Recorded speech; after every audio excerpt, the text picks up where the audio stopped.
guys, Dr. Meseret here and welcome to Ask Dr. Meseret. In this video, I'll try to address a very common question I have been getting from the parents of my patients lately. For that matter, it's in the mind of many parents, grandparents, or teachers, or anyone who interacts with children for that matter.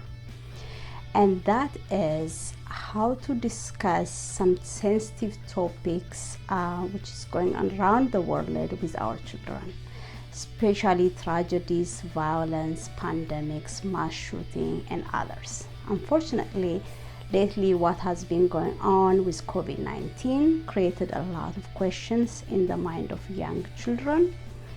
Then there is also social unrest going around in our nation, states, cities, neighborhoods, and they have been displayed on the news media like TV as well as social medias.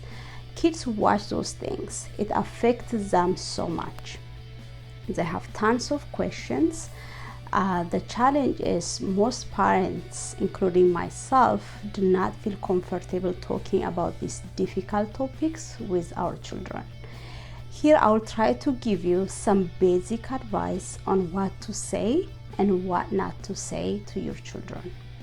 These are not just my opinions. I put together well-studied professional advices from the Academy of Pediatrics, as well as other trusted sites like Common Sense Media, Mayo Clinic, and others. I listed down some of the useful resources for yourself under the video so you can expand on these topics. Leave me some comments if you have any specific question, or if you have some positive or even negative experience when it comes to talking to children regarding some of these sensitive topics. Share with me. Definitely I would like to hear it. And also I want you to know that you are not alone. Okay, everybody's struggling with these things. So the first thing I want to tell you is it's very common. A lot of parents struggle with the idea of talking to their children about these sensitive topics. It's really hard to explain to kids, so most parents actually don't even mention them, or they try not to ignore it. But that's not the solution, because kids actually hear these things from social media. Most kids have tablets nowadays, phones, smartphones, so they get the information whether we speak to them about it or not. But you want them to hear it from you than actually from other child or from the media. So it's very important to talk to them about even topics which are really sensitive. The other thing I want to tell you is that AAP recommends parents, teachers, adult caregivers to filter out information when they talk to their children.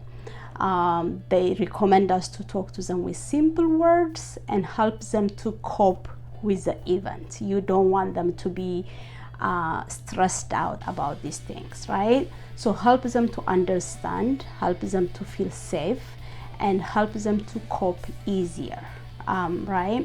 And it's very important. Silence is not the solution, or just ignoring the topic is not gonna help your child. All right. So where to start? How do you start this conversation? That is a common question I get from the parents of my patients. You always want to start from what they heard, what they have seen. So ask them what they have heard or what they have seen so far. And then ask them if they have any question or concern regarding the topic or what they have heard. Most kids already have some information, so they will tell you what they know so far. So that is the first step. Then what not to do, or what are the kind of things you don't want to do. So the first thing is avoid graphic information. There is no need for graphic details, so try to avoid very traumatic or graphic kind of description. The other thing, which is a common mistake most parents do, try to avoid media at your home, especially for kids under 7, very young kids. There is no place for news to run, or for them to watch the news, the breaking news at the top of the hour. There is no benefit to it, so completely avoid that. Avoid running TV on the background the whole day. Some homes, nobody's watching the TV, but the TV is being running around the clock, and that is not advised. That is not safe. And also try to avoid placing blame or singling out individuals or group of people. There is no point. There is no use to blaming others. So try to avoid blaming, and try to stay calm. Avoid being emotional. Sometimes it's really hard, but for the sake of your children, it's always good to stay calm. Okay. All right, so let's talk about talking to young children. So I'm talking about children in pre-K or even kindergarten level, very young kids. It's very important for them, for you to protect them from the media, right? So try to avoid young kids from listening to news, disturbing displays on the TV, radio, social media, tablets. There is no place for that. So try to protect them from that. And if they heard something, most probably they would, do not be vague. Try to talk to them with simple, age-appropriate words. And stay to the level of the child. So if the child is, most kids, young kids, they're tiny, small, so try to go down to their level. If they're on the floor, get down to the floor so they feel like, the closeness and the assurance. And talk to them very calmly using very simple words, and of course avoiding any graphic description, right? So you might say something like, somebody made a bad decision and hurt some people, or you might say a bad germ is around and it's actually hurting people and they need help. So if you want to explain about COVID-19, for example, so try to use very simple words and try to be calm. Be very simple, not graphic, but don't be vague, because they want to know the truth and you want to tell them the truth. For older kids, grade school kids and teenagers, they already saw so much, they already heard so much, so you cannot avoid that, right?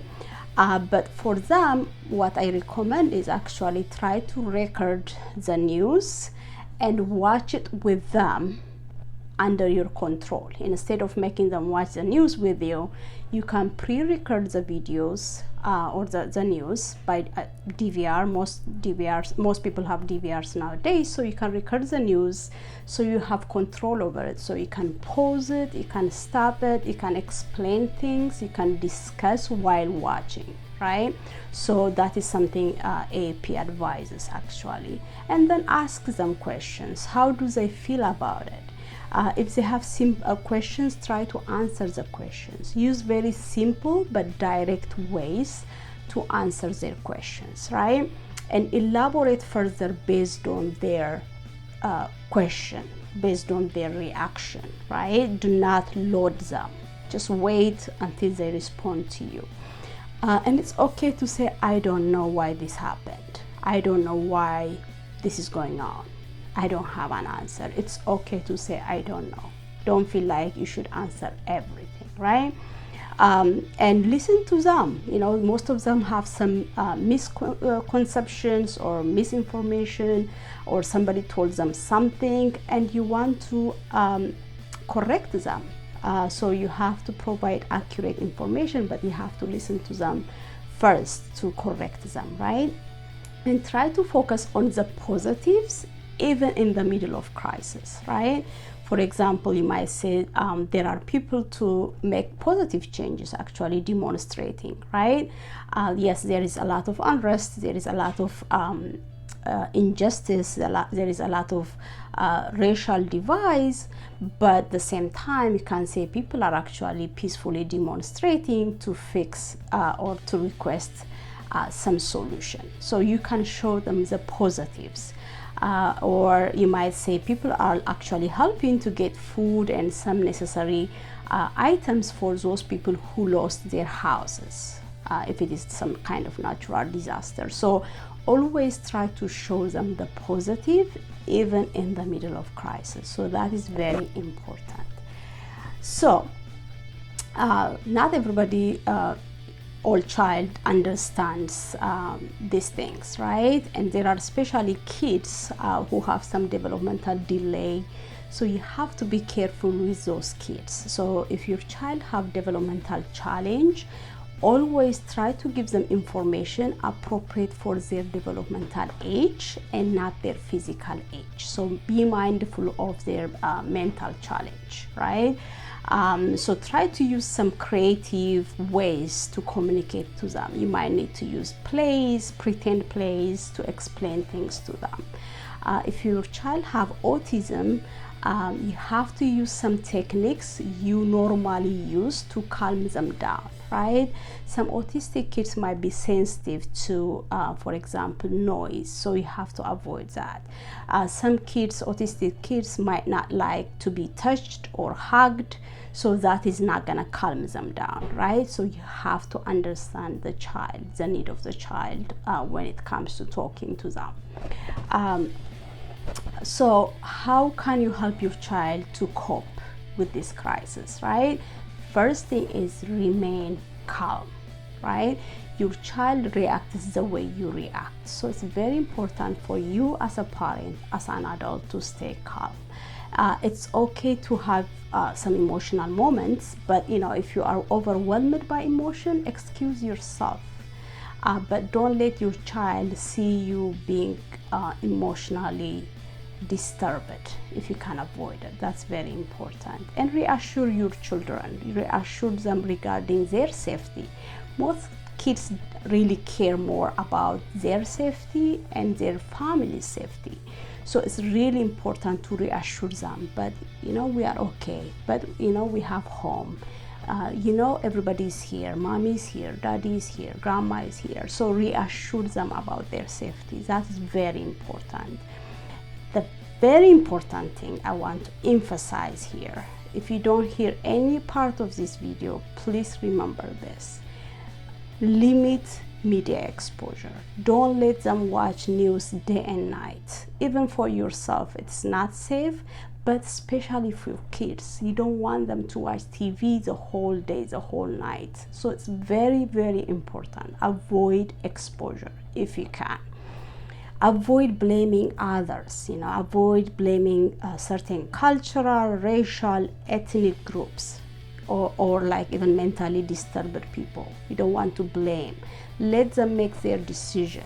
Don't make decision for them, right? So just leave your child with facts and simple information, but don't blame others in front of them. That is not a good thing for your child, and this is all about your children, right?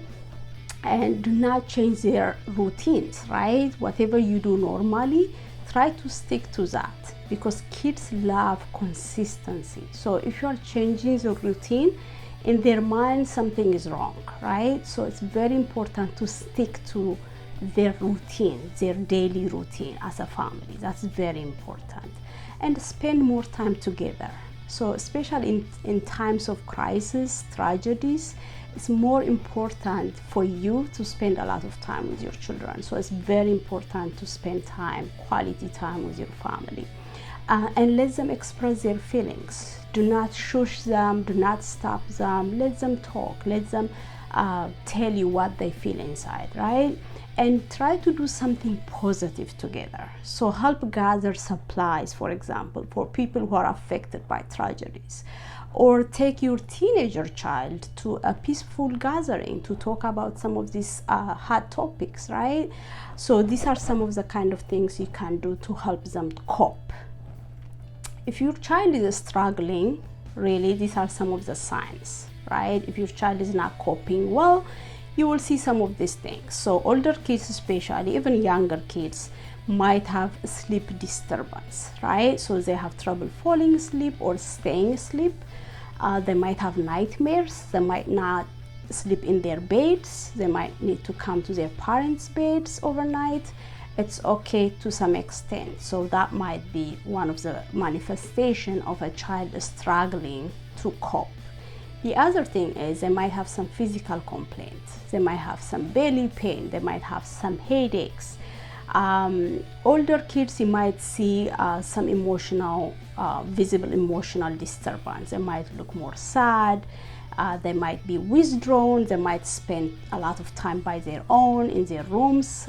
They might avoid playing with others. You might see those kind of things. And some might have some behavioral change, right? So they might be more clingy. So instead of being outgoing and having fun, they might be a little bit more clingy, especially younger kids. Some might have some regression. So a child who is already toilet trained might start wetting himself or herself, right? Teenagers might have outbursts of anger. They might start using drugs, alcohol, smoking. So these are some of the signs or red flags of struggling to cope with some of these tragedies or some sad news out there, right? So to some extent, these things are normal and acceptable, but if it is extreme or it's getting worse, it's very important to reach out for help. Talk to their pediatrician or psychologist or somebody who can help them, right? Don't ignore it. These are some of the signs of struggling to cope. Finally, I would like to send you some or leave you some website links under the video to get more information. So aphealthychildren.org is very important source of information for parents, so you can definitely check that out. Common Sense Media, they have really good information out there, and Mayo Clinic also have some nice slides for parents to explore. So I'll leave you those links down below under the video so you can explore some of them. I hope this video was helpful. If you have further questions or comments, please leave me on the comment section. Don't forget to subscribe and hit the bell so you can get similar videos whenever I upload. Thank you so much for watching, and please stay safe. Bye bye.